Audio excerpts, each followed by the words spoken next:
Sienna God, hello, all Osh afternoon, good afternoon, Wado. Thank you for watching. So this is day 18 of reading Lone Wolf Alpha Squad copy over by James Rink, and these are his experiences.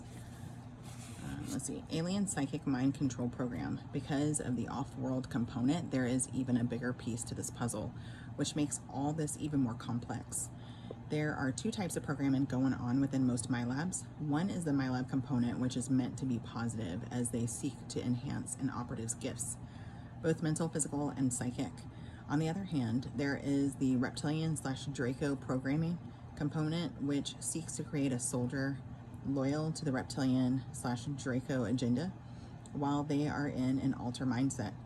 This reptilian/Draco programming element often sabotages the MyLab component by causing the individual to become somewhat neurotic and thus more isolated and controllable, which suits their interests. So as sadistic as the MyLabs appear to be, they don't seem to be the ultimate authority on the nature of these projects. It appears that reptilians have subverted the military program and are now calling the shots. The reptilian star people come in many shapes and sizes, anywhere between 7.5 feet tall or taller. Some carry a tail around which they sit on while they work. Some have short snouts, like a snake's mouth. Some may look like a velociraptor, and some have a crocodile snout. They are very intelligent, left-brained, logical beings, and as a result, their technology is amazing. But many of them lack connection to a soul or God source, and thus have very little love and compassion for other life forms. Again, they are heavily tied into the AI hive mindset. Throughout the universe, they seek to subjugate other races. But because of the law of non-interference, they can't just go in with massive motherships and kill off the natives conquering them, as this would lead to negative karma. So instead, they create reptilian human hybrids and use them to infiltrate the human races they wish to subjugate. Okay, this serves two purposes. They're like, oh, we'll just have a workaround. Anyway, this serves two purposes. The native populations don't suspect anything because the hybrids look like them, and reptilians don't have to risk their own lives in an invasion attempt. In the case of reptilian human hybrids, there is additional benefit. The reptilian gifts of shapeshifting, superior strength, and logical thinking are combined with humans' ability for creativity and empathy.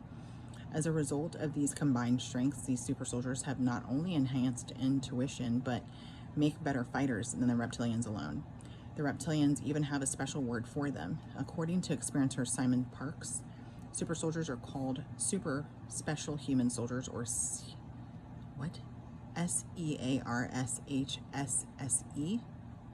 So SEARSE. And it's -SEARSHSEEE. So I don't know, that's kind of like a snake sound almost, or like, They usually wear a power suit, a rifle weapon, and helmet, which contain a mouthpiece that makes contact with their own DNA, which probably connects them to a psychic interference. And here's a picture that kind of makes me think of, I wonder if like the Teenage Mutant Ninja Turtles were actually modeled after real beings. But anyway, Draco using their psionic abilities to reprogram a clone's memory. And here's the image, and here's the one that I thought might be like the Teenage Mutant Ninja Turtles, maybe modeled after. Let's see, there we go. It's a pretty detailed picture. Not all reptilian races are regressive, though. Many of them don't like what's being done by their own kind and are working in humanity's favor. That's what I was wondering, like, not everybody could be bad, right? Such as covertly sabotaging mind control programming. Of course, on top of the reptilian agenda are other extraterrestrial races and planetary corporations which have their own agendas, working in either positive or negative ways. These groups may even make super soldier hybrids and crossbreeds with mixtures of reptilian human, reptilian gray human hybrids, feline hybrids, mantoids, mantoids, etc., and so on. Scimitar hybrids, SCIMITOR hybrids. In Anthony Sanchez's book, UFO Highway, we read about an interview with a USAF colonel who worked at the Dulce, or I don't know if that's how they pronounce it, DULCE, underground facility. This colonel mentions how the military is trying to recreate the Scimitor, Scimitor, gray subspecies. These beings are reptilian gray hybrids, which were genetically enhanced with immense strength, high intelligence, violence, and can shapeshift. Okay, but the Greys deemed them, yeah, I was just going to say, but the Greys deemed them too dangerous and had them destroyed. Though I've been told some have escaped and are in hiding. Some humans, I don't think they would be able to hide with all that destruction. You know what I'm saying? Those tendencies or whatever. Some humans and Greys are carrying these dormant scimitar genes, which the military wants to get their hands on in my lab operations. I'm so sure they do. To paraphrase his book we read, in quotes, the dark element of Dulce is attempting to gain a complete picture of the gray scimitar subspecies genetic code, in parentheses, if they can obtain it, to experiment with sequencing their DNA for these damned ultimate soldier programs they are conducting. This is the kind of work they are really interested in and are now performing. Massive modified testosterone and steroidal injections coupled with extracellular matrix for rapid healing. Genetic brain reconstruction of the front temporal lobes for rapid recall and superfast mind calculations. Deep brain stimulation to allow selective brain areas to be turned on or off, allowing higher focus and greater brain utilization.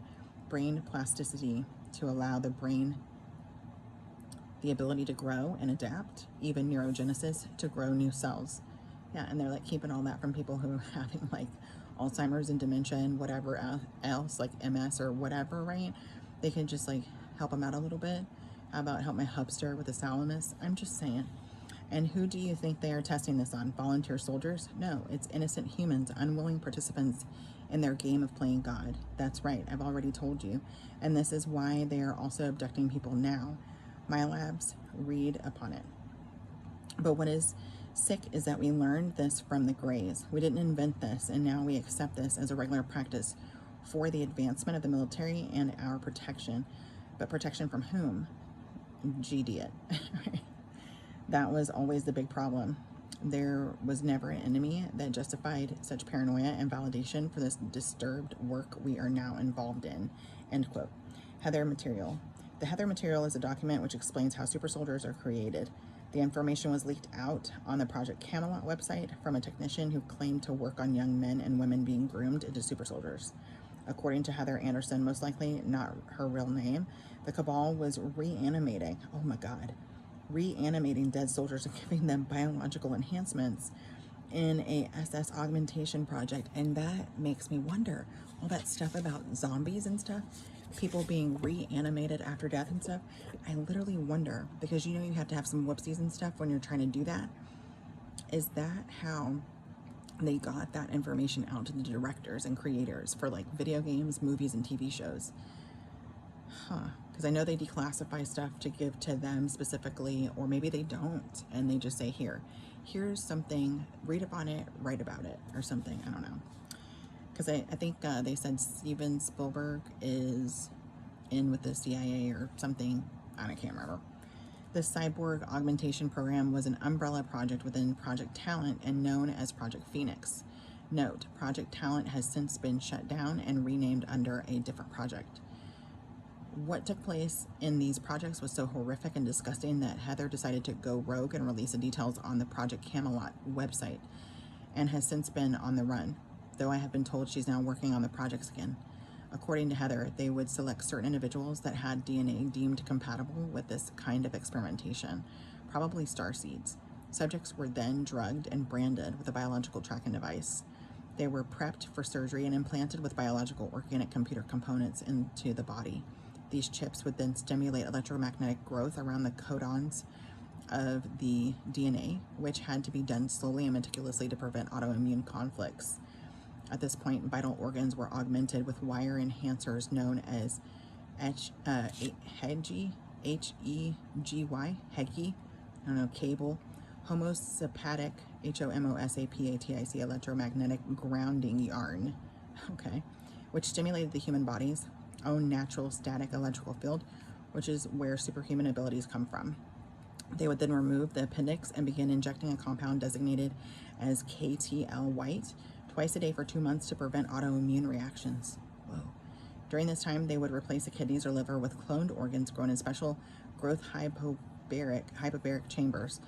The organs contained the host DNA and were chipped with nanotechnology, which contained microcells to repair tissue rapidly on contact. For instance, a cut that needs stitches could heal in an hour. From the very beginning, these units had numerous problems. They would cry, walk in circles, rock back and forth as the brain and the body's motor skills could not handle the electrical outputs.